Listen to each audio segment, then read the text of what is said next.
since we had that call with Angela about how is very delicate this the moment where we have a token and how we can balance out governance and what is best for the community, for the TEC, and the profits that can come from the token, like speculation conversations and all that stuff.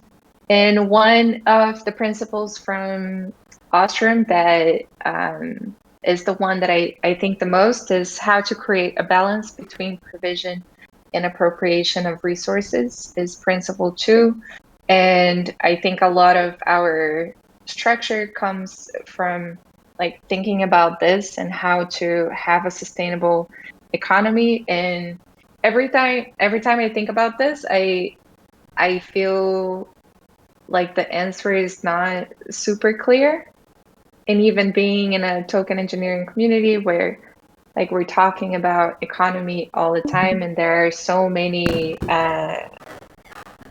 even designing our own economy, we've been looking so much into this, but it still feels like a hard question of how to keep this balance, especially in a large community and having to balance so many types of resources. So Juan wanted to share a fable with us and to ask the intro question.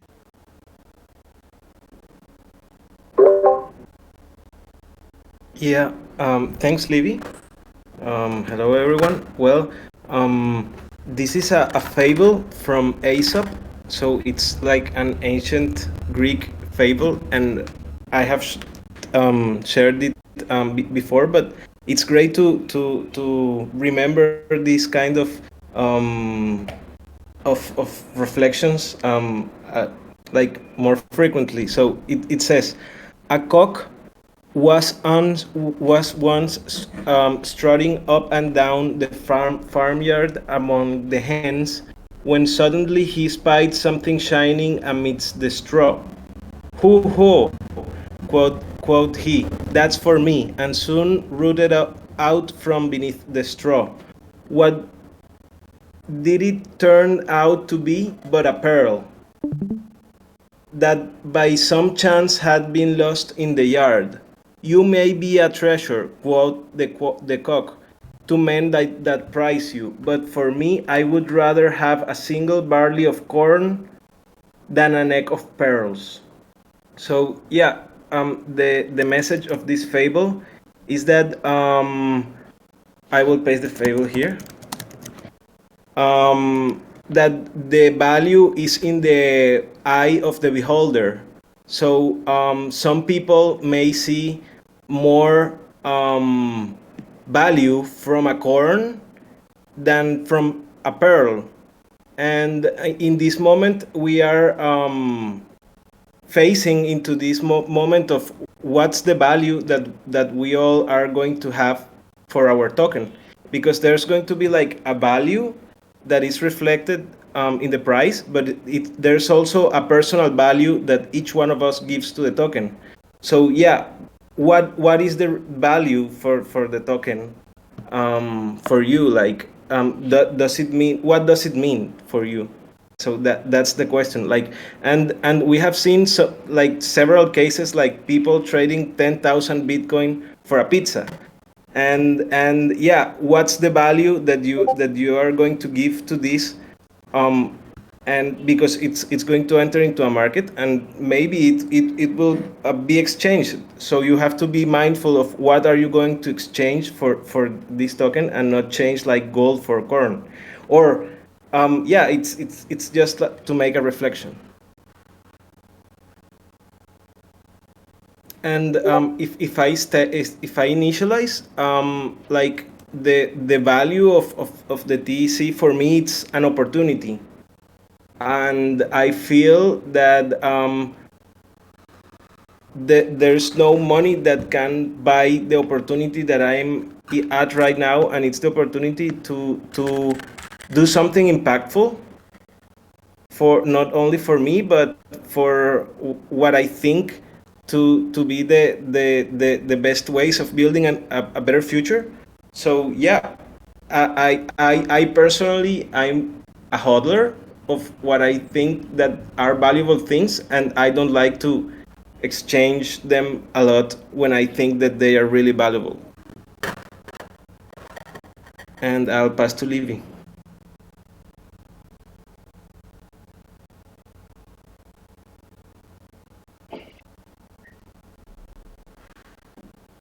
I think the value of the token is the value of everything we've been creating. Like it feels, I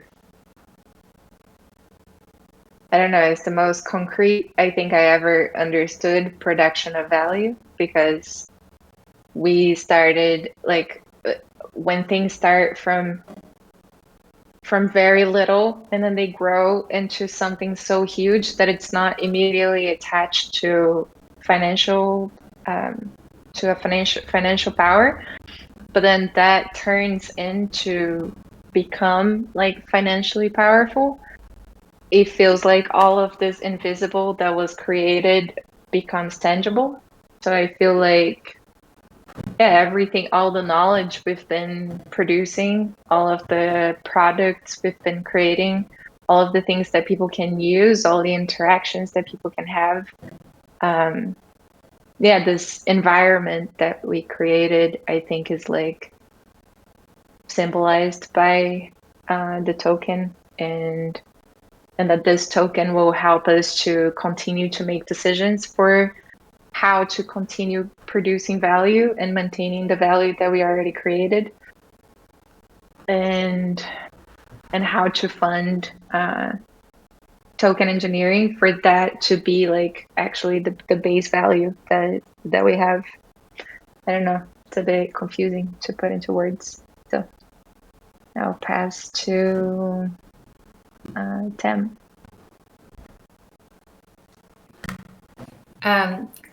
Thanks for sharing that. I think, for me, it's really just this community of people that are attracted to this commons. I think that's like the most value that we can get out of it's priceless. And the people and the motivation and the new people that are attracted and the effort that we're all making. Yeah, that's how I feel. Pass to Eduardo. Thank you. I like the first question of how to create balance in between provision and appropriation of resources. I will develop that later. But on the question of value, I think on the past days, I joined the space because I didn't understand bonding curve, and I was like, what is this? I just want to know what is this? I just don't get it. Same explanation was not very clear for me, so I needed to dig in a little bit more. So for me, the value of the token and the value of the community is the knowledge that here exists. And at some level, since a few weeks ago, I see validation of this thought by how many people who fill the survey when they enter the server. They just answer, "We just want to learn."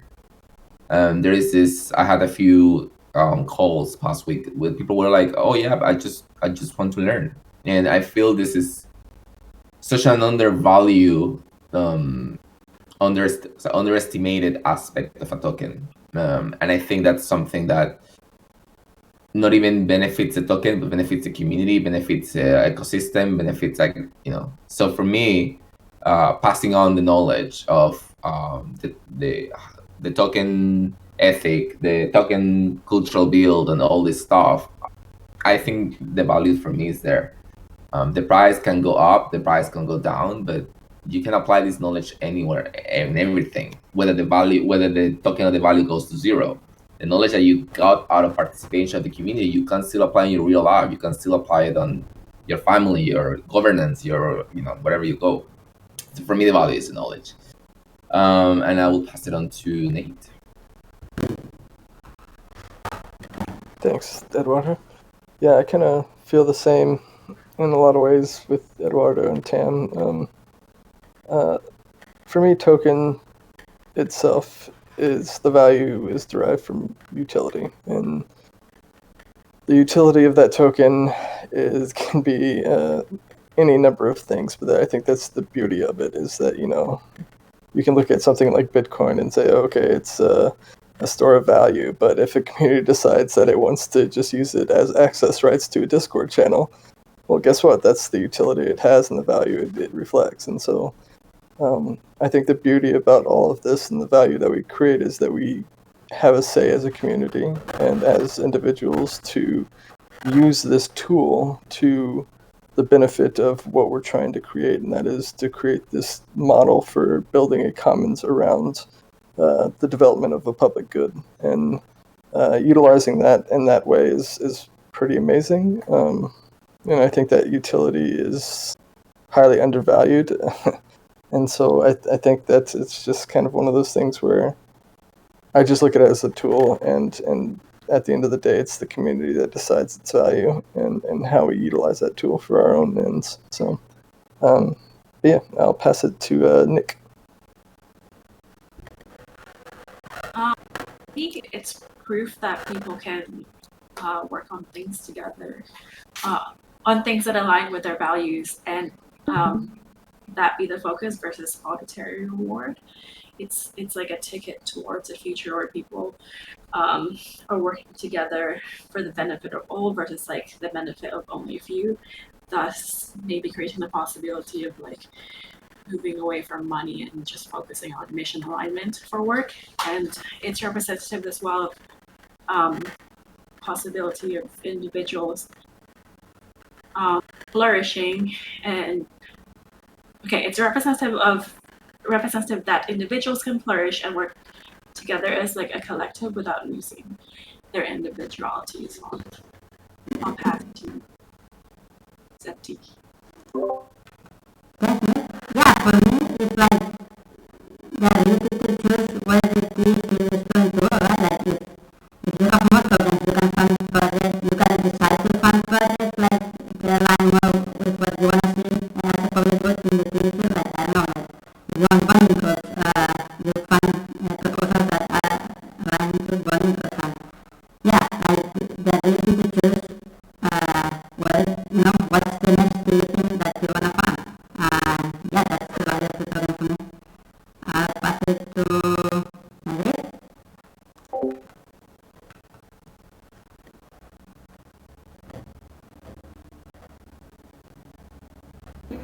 Sorry, my Discord is being really slow today. I have a more, what's the word? I don't know. Like sad. Sad's not the word I'm looking for, but I have a sad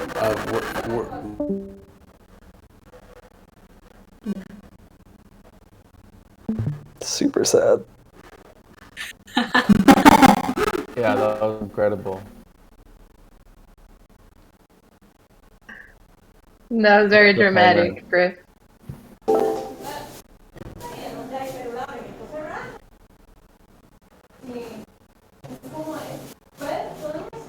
Well, Maybe we can. You still waited for me? I'm sorry. My Discord just shut down and then popped up. I'm really sorry about that. But yeah, I really sadly feel that tokens value is based on speculative value, which is like perceived future value. The difference between the current value, or like how people think it is, what it's worth now, and what its utility is now, is almost irrelevant, unfortunately. And its speculative value, its value in the future, is what people are gambling on now. It's like the market is a prediction market for its future value. So really, the value of the token is like, well, will people in the future want to join this community? Will people in the future use this token to guide the advancement of token engineering? Will people in the future do those things? So I feel like that's in general the like primary, like let's say 80% of the value is derived from that perception or that belief. And then 20% might be actually be derived from like actual utility. Like, I can use it again in this Discord. I better buy some. I can use it to pass a proposal that I want about bonding curves. I should buy some. right? And those actual utility things, they account for a little bit of value. Sad, right? I'll pass it to Chewy. Thank you, Griff. This is like interesting from my point of view because as many of you know, I come from a professional background where there's a lot of struggle and exploitation, which is like creative people, film and music freelancing, like all of this. And I feel that people sometimes are like so used to, like lose faith in what they do. And even though they find value in what they do, they are like very, they already went like through like acceptance, right? It's like, yeah, well, what I do is not that important, but I love it. And it's really like the value at the end of the day is the value that I'm looking for. So what I love about like the token economies is that like as long as you see like the value in what you're doing, you can you can find other people that participate in this, and it doesn't really matter like if you don't know them, as long as you believe in the same. And I feel that there's a big huge difference between like before and after Bitcoin and like everything like that started with all of this. I love that people now have a tool to decide to participate in, regardless of this value. Like I love that it can now translate to that, and that some months ago in One Hive, like the economy was doing like pretty bad, and I remember coming across this comment. Like I don't care. Like I don't care if it's like $100 or like $1,500. I believe in the community and I believe in what we're building. That's what gives me back like no other like form of value. And I thought it was like a very, maybe like a complex idea, but it's definitely gonna bring new ways of thinking and feeling towards what we love. I'll pass it to Tam. Oh, sorry. Tam already went. Maybe Yunesi? Hi, I just arrived, but I think you are talking about the value of a token economy. Yeah, Something like that. specifically of this one, of the TEC. No, well, I agree with the idea of that is related to a perspective, to what all community is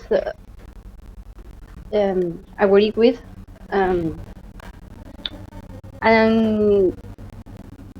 it is related to the strength of the community towards this use of this token economies.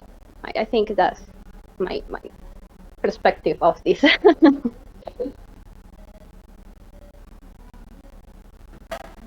Thank you.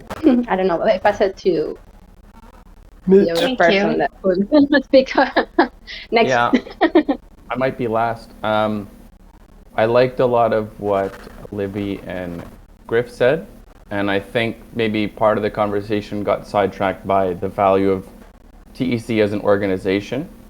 But if we're looking at the token, I think kind of Griff hit it on the point, is like the real value, right? So we're talking value in dollars or XI, whatever, is unfortunately derived from the speculative value. So, you know, when you're buying a token, you're looking at like what value are they going to generate? So the products, the actual utility of it, and also the integrity of the organization. You're probably not gonna, like, maybe they build really, really cool stuff like PancakeSwap, everybody uses it, but like nobody really trusted them, you know? So like that's like an inhibitor there of like the value. Like if people don't trust your organization, they're less likely to buy your token.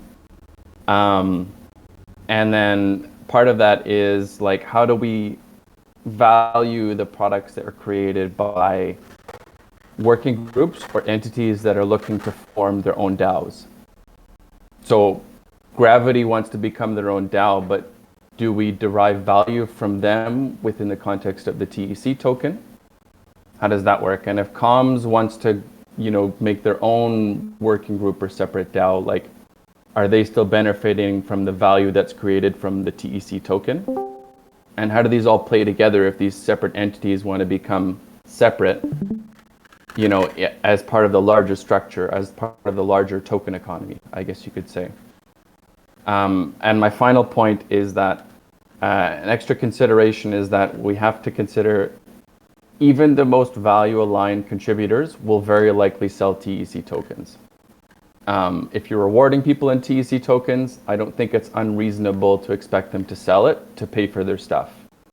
So I think that's just a fact of the matter, is that, like, I don't think there's any shame in selling the token. Not all your tokens, but if that's how you're choosing to reward people, like, expect them to sell it.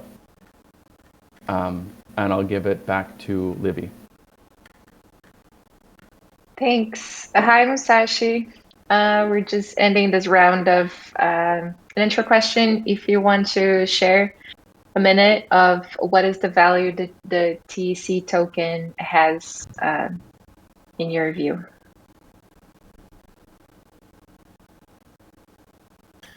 I'm sorry I came so late. I think I'm going to be speaking out of context at this point. You're welcome to just move on. Okay, cool. Feel free to stop us at any point and share if you like.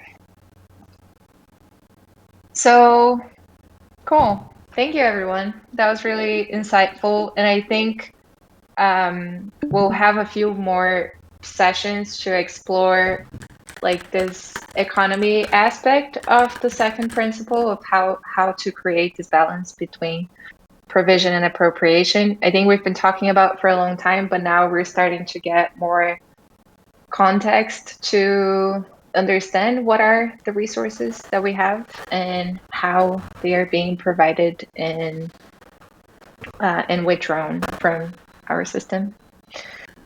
So today I wanted to talk mostly about the governance structure of the TEC.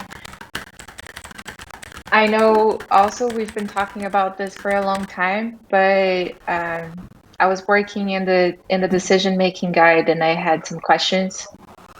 So I just wanted to share that and kind of organize a little bit better of what is our governance checklist, what is missing for us to like wrap up the governance structure, and also talk a little bit about the snapshot params that was in the forum and that a few people voted. Thank you for all of you that did that, and discuss if we need other params for other things like token log. So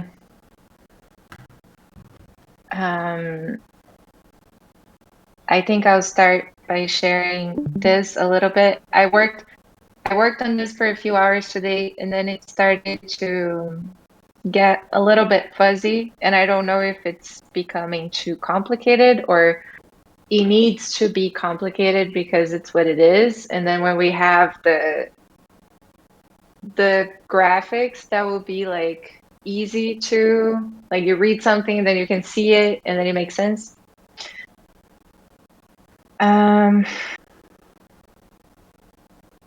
Okay, so I think the most fuzzy part right now is that we divided the advice process in 3, and that's mostly props to Tim, who had this idea because it makes it more organized. So the peer-to-peer advice process, I think it's solved, and then the medium, like asking a working group, also solved, but then the large impact community advice, it's a bit clustered because there is so much in here. So So I want to ask feedback for the working group about the large impact feedback process. So we have 4 points that can derive from using the community advice. So in the first place, you would use that because it's a decision that will affect a large number of the community that you can't even point them one by one. So you post in the forum and you promote this on Twitter or in our community. You promote it everywhere because you want people to pay attention in it, and you need the most advice you can get. So there are a few outcomes of this. One can be you got what you needed and you can move forward. There was no blockers. You got enough feedback to solve all your questions, and it seems like you can go on a smooth, fast path, and that's what you do. And then it ends. But then for financial proposals, you post first here, and then you go to conviction voting. Sorry, that is the confusing point. That for financial proposals, you post first on advice process, then you receive all the feedback, and then you integrate that feedback and you post a clean draft on conviction voting in the forum. And then that clean draft goes to conviction voting for voting. Is anything that I'm saying making sense? I mean, I'm just going to say you sound exhausted just reading it, so I have to consider that. So, big process, forum post for feedback. Once you have the feedback, you create a formal proposal on the forum for conviction voting recognition, and then it goes to the conviction voting. Is that what you said? Yeah. 1, 2, 3 is like you have an idea for, you want a grant. And then I'm seeing in multiple DAOs, they do that they have multiple steps, and I feel like people are getting used to that, so it's not like crazy. We just need to lay out the steps in a way that is very clear to understand their purpose. So let's say for conviction voting, why having 3 or 4 steps? Like, first, you have an idea, you want funds from the community, you post that idea on advice process, and then you will have some feedback if that is something that the community wants to fund. Is that relevant for token engineering? If that process receives feedback, then it could be posted directly on conviction voting in the app. But the problem with that is that that post will be super dirty with all the information that this person received as feedback. So if they post on the forum, on conviction voting, people will open and there will be like infinite comments and like likes and things, and it's not clear what exactly they're voting on. So for that not to happen, this first process of advice would be integrated. So all the feedback that the person wants to integrate would come into a new proposal. That is the final one. And that would be posted in the conviction voting app.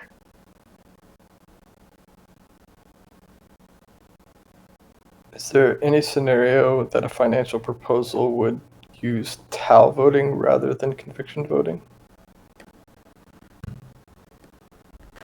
God, no. Okay. I could see something that goes from advice process right to conviction voting without that sort of intermediary step, like a proposal, an advice process proposal that's already in a pretty good format, and that's mostly like thumbed up. Just can go straight to conviction voting, right? I think that it's more a matter of like if it gets really messy and there's a lot of different feedback and it needs another version to to be comprehensive. I think it doesn't hard to get this culture of no, if that has changed, or even if you don't like the feedback before students, you just copy paste the same thing you had at the beginning, and just to make sure that this is the right one. And I think it's about practice. What would prevent anyone from making this new proposal dirty, as you say, by say people coming in late to the discussion and adding more advice? You're going to say, hey, stop commenting on my forum post. Well, they could do that, but then the proposal would already be on conviction voting, and the feedback wouldn't affect the proposal. Right. But the issue, it seems like it's coming from the comments and the revisions, but if we're using discourse, like there's no reason that they couldn't revise the original post. And then there's even like a reversion history on discourse, so like people could clearly see like what's been changed. Yeah, but then that would be a little anti-ethical, I guess, if you already posted a proposal and then you're able to edit it. And that would be a case for Celeste, I think. Like if someone edits a proposal after it had some votes already. Is there any downside to having some type of gatekeeping system for like specific people can post to the conviction voting as long as they follow through with this proposal process? So I get feedback, I submit a formal proposal to a group of Softgov stewards, and then they review it for legitimacy and then throw it up on the conviction voting. Like, That's how the DAO works. Say again, sorry. That's how the DAO worked. You could only propose if the curators said it was okay.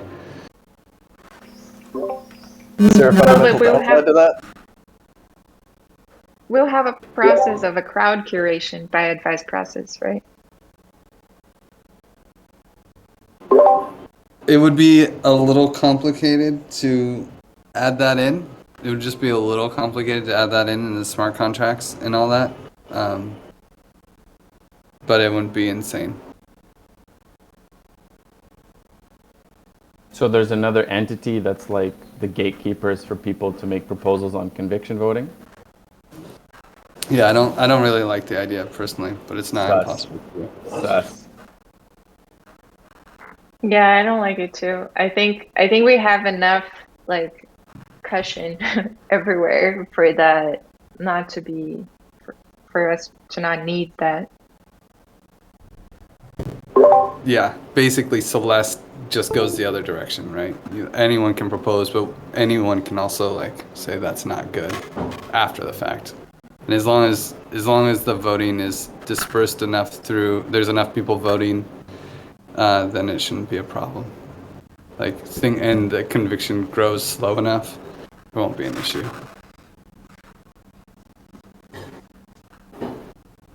Okay, so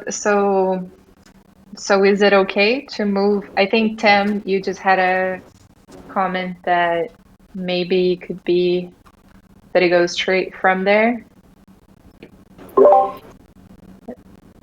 I feel like in most cases, the person who's writing the proposal can incorporate the feedback.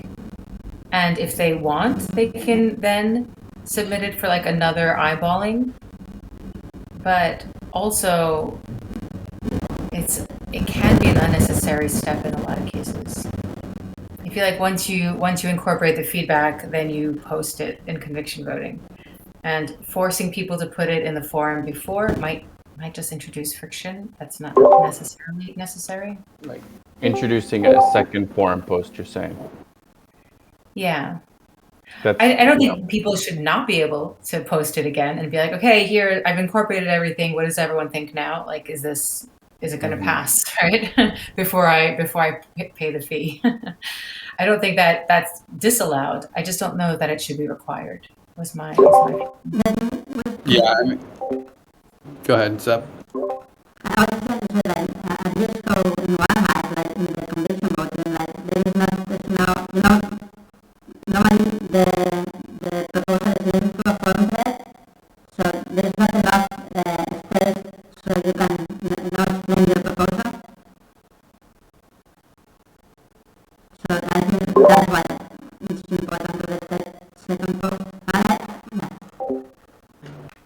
Yeah. Is that Well, I think it's so. Just to kind of jive off of what Zep said, they're adding a feature that's pretty cool too, that will actually show the comments of the forum post on the vote itself. So when you link the forum post, you scroll down and you'll see all the comments of that forum post and the forum post itself in the voting screen, which is pretty cool. The thing that I would say is, like, I feel like we don't want to over like process size or whatever, like everything, and it's probably just better to have this as like advice, hey, if your proposal gets messy, like, yeah, it's gonna look like shit and no one will understand what you're doing if you're proposing conviction voting. Like, don't do that if you want it to pass, it's just, people only have so much attention to read through your garbage, so like, just post a clean one if it gets messy.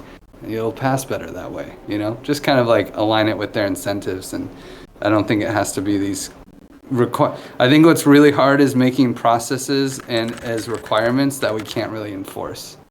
It's like, we got the tools that we got. Anyone can, they don't even have to post a form proposal. They can put a link to a website and just be like, yo, I'm asking for money.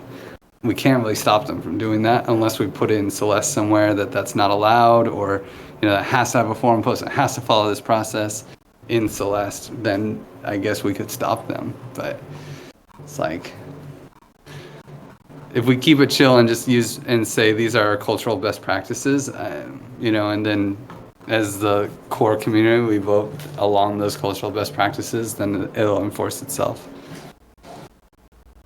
Yeah. The idea is to put this on the covenant, so it would be on Celeste. But I agree that I also don't like having many processes. It just feels like that, is it everything gonna be like a complete mess? And yeah, but I like that of having like best practices. I think in the end that becomes kind of the norm. People get used to it.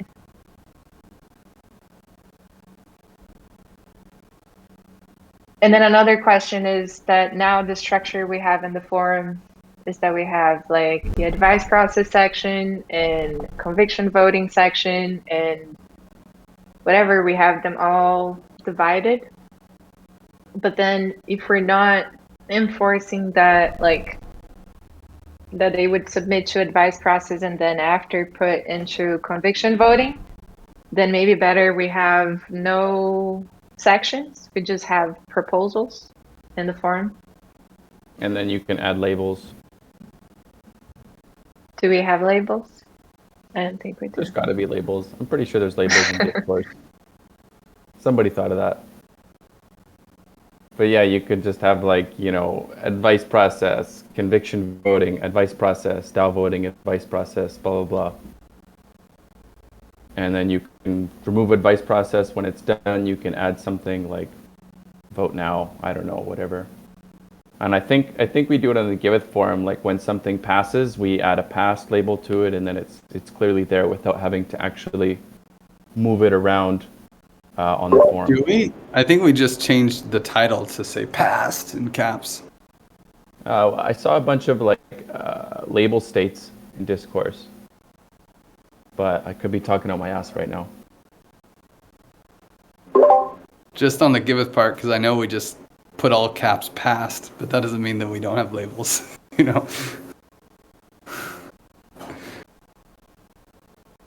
I really hope that there's some time to talk about the Params deadlines. Just, it doesn't have to be right now, but just want to put that out there. What is the Params deadlines? When do we do the runoff? Okay. How do we select the top parameters and like what? Yeah, just like confirming the plan. Yeah, that's actually in the agenda of snapshot params and token log params.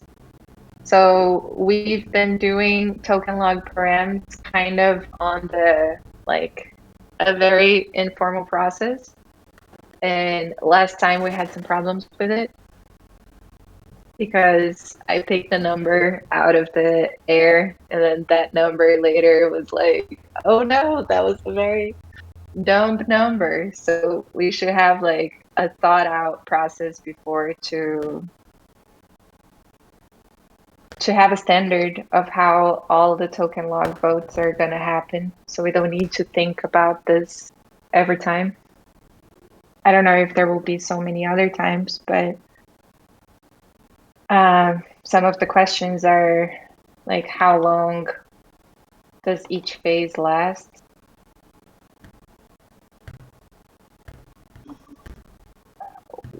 What happened? Like how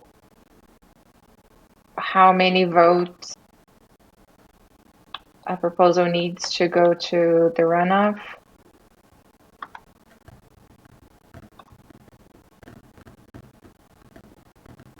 How is it decided? Because we decided kind of in a committee last time.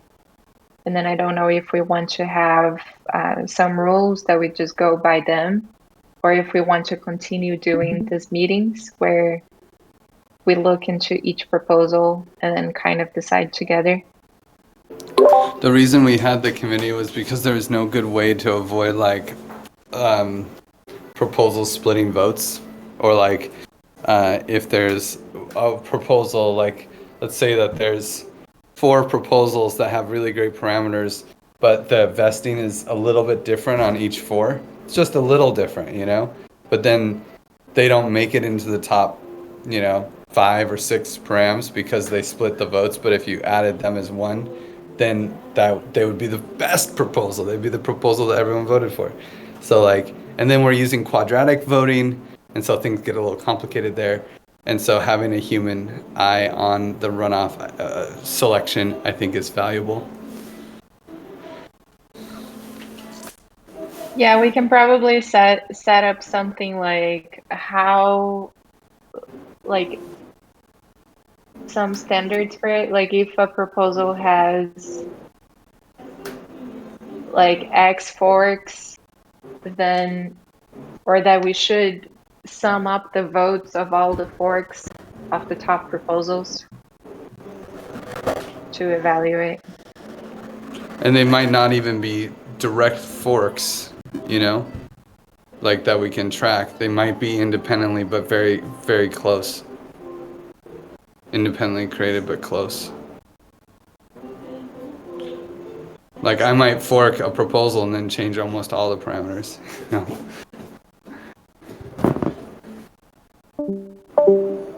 I just think it's going to be a little complicated to have a standards. You know, that's why that's why we have the committee in the first place. If we could come up with good standards, then we could just use a bot. So maybe this is the standard, that the runoff is evaluated by people, by the stewards, and whoever wants to join.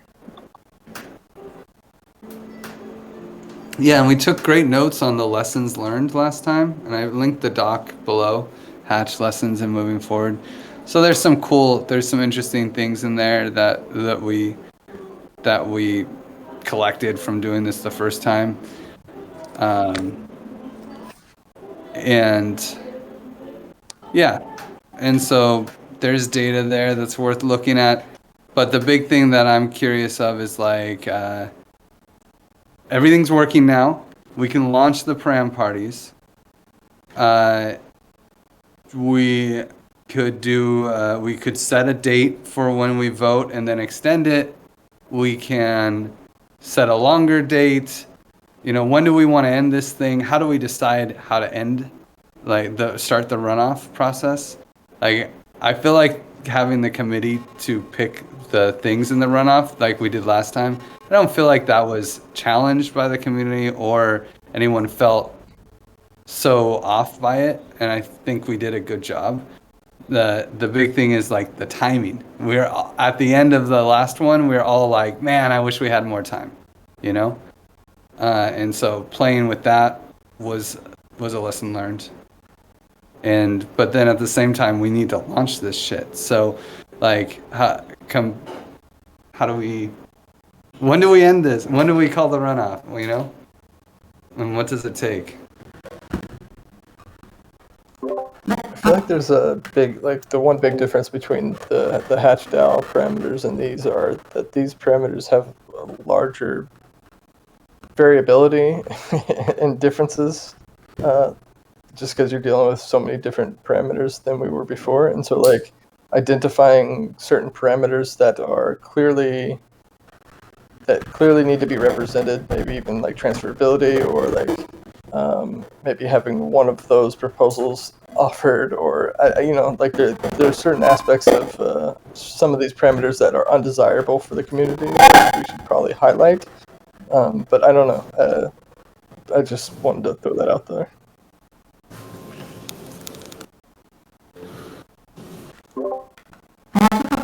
What is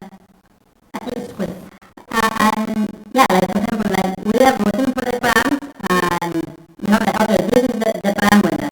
But then I imagine like I also voted the one like the second one. Okay, so when we voted on the hash out, I should be voting it. I should be voting about that. Like it's gets confusing, and then again, like if it's not 88%, it's not going to cut anyway. So should we consider something to the runoff that makes also like a high, like if it's not like 88%, it doesn't pass. Otherwise, it could, I don't know. okay? That's the next topic. I think we're mixing a little bit there, but just to close the topic of time, of how long we should have these votes for. Something that happened a lot last time was when people started to play with it, it was already late. So what if we have a period of 1 week where there will be param parties just for practicing, just for learning. Like all of the proposals that come from there will be excluded by the end of that week. And then the following week is the actual proposing. And then we can suggest at the end of that week is like the best time to submit proposals. And that by the end of that week, people should start voting. But still, that second week is open for proposing. I suppose we'll have time for debates as well, though. The second week is going to be, I think that's pretty much how I plan on doing the param parties in general. Like the first week, there's like just music playing in silence and people are building their parameter set. And then the second week, it's all debates, the whole thing. People can come and of course be working on their parameters while they're listening to the debate. But like, you know, someone is presenting their params and then there's time for everyone to debate them. And then, yeah, that's sort of my plan. If we wanted to, we could close every issue in the repo, and then that would delete any votes that were made during that first week. And avoid any of those first week params from doing it. I mean, we could do that. I don't know if that adds a lot of value, but. Haven't the param parties really kicked off already? We're doing it. They're happening. People make submissions, right? And we finally have the real website working. So config.tcommons.org works, which was a battle. But so in order for us to have a test week, it would be this week.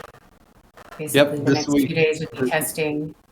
Then we would, evacuate the repo or start with a clean new repo, and next week would be official. Is that the proposal? I mean, I want. Can we just launch this thing tomorrow? Let's do param parties today and then pick. I mean, I'm kind of in a rush, but But I feel like when we get into it, we're just gonna make better and better proposals, right? So the longer we take, the better we end up with params. So it's like it's a challenge. So on the timeline that we've been publishing on the community call, the primaries run through like the end of the next sprint. So like the first week of October, the end of the first week of November, sorry. So that would be what, the next 2 weeks, this week and next week? Yeah, and I think And that's probably not enough. Yeah, I mean, we're starting the Param parties now. We could call it on the 9th. Oh, I put the 16th in the doc, but we could call it on the 9th, and that could be like, during this call, we say, hey, we're going to, on the 9th is the last, last day to vote, and really the 7th is probably the last day to propose. But then maybe we extend more time. Yeah. I feel like it's really contingent about how many people we get in, who we get in proposing, and how many people we get in proposing. Right? Like, are we getting the community members to make proposals? Are we getting token engineers to make proposals, or are they all our own proposals that we're making? So I think if we're getting the outcomes that we desire, that can be quite reasonable. How are we going? Like, how is it being received? How are the Param parties so far? I know it's just 2 days, but would we say we're on track? I'm biased. I'll let Mitch give a better perspective. Unbiased Mitch. How do you think the Param parties are going, Mitch? I mean, up until now, it's been pretty low participation. So this week, I think we can kick it off. Like, the people who built the thing shouldn't be the only ones in the party. That's a bit weird. So I think now that we've got all the kinks worked out, we can really push to get just like literally anybody like in there, just like looking at it. Like, they don't even have to be in the TEC, just like One Hive, Give It, Bright ID, DAP Node, like whoever, get them in, Common Stack. And this is probably where we want to reach out to our main token holders and make sure that they've come in, played around, and are ready to submit parameters. Hatchers, yeah. Yeah, I think from the past experiences, we always underestimate the time that is needed for things. And I think this is like the big time of the TEC, like it's our best product, the best narrative, the best everything. It's like the big moment where it's gonna launch. We already have the money, like the people are here, everybody's excited. I think we need to really grab all of these resources of like the excitement resources we have and use it, and maybe do like a big promotion. I don't know if we could book like a session with comms maybe tomorrow to like think of a plan for the commons upgrade and how we're going to communicate this to people, use the HubSpot, send emails to everyone, and also plan the calls in strategic times. So one Param party should be after the Graviton training that has so many people in the server already, and another one could be after the labs, that it's also when like an interesting crowd comes and it's not people that are in all the calls often. And then ask like our partners to help promoting this and really like put it out as a big opportunity to play with token engineering. And then I think like maybe we can do all of this in this week. That is the test week. And then all of the people come and make test proposals. And then we close all that. And that is a message already for when they come again. Okay, I think that sounds good. Let's not promote it as a test week though. When we promote it with comms, let's just promote it as like the real deal, and maybe we don't say the end date yet, but have a soft plan on the end date being the 16th, and maybe we announce that after the practice week. We confirm when the end date will be. I will say that right now, the proposals, I think it's really easy to stick with this plan because the proposals right now are going to a test repo.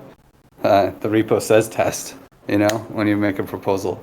So, and we have an issue to move that to a real repo. We can just delay that issue until next week, next Tuesday, we say. And then all the param parties up until this call, I like using the Softgov call as the, like, you know, the anchor point, the shelling point for when things happen. I hope that's okay, Livia. But it feels like our governance call. So if we say that, like, we make the repo change on Tuesday, and then we'll also change the token log and all these things. They'll all change. The token log address will even change. The website for voting would change. But then, yeah, and then we just plan on the 16th being the deadline, and we can choose to extend it on the 11th.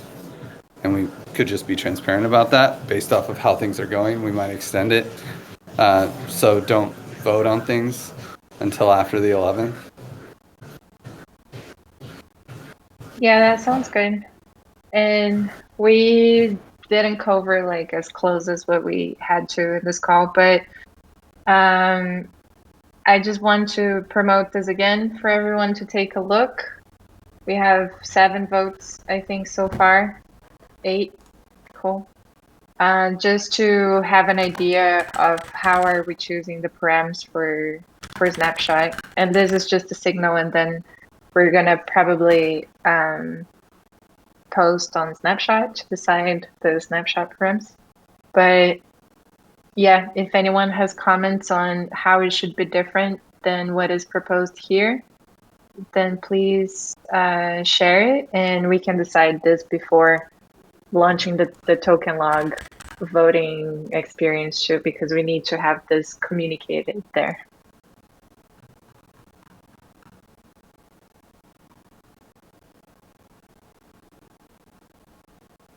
Okay, so thank you everyone for coming. It was a great discussion, and I'll be reaching out to some people this week to see if we can go through this checklist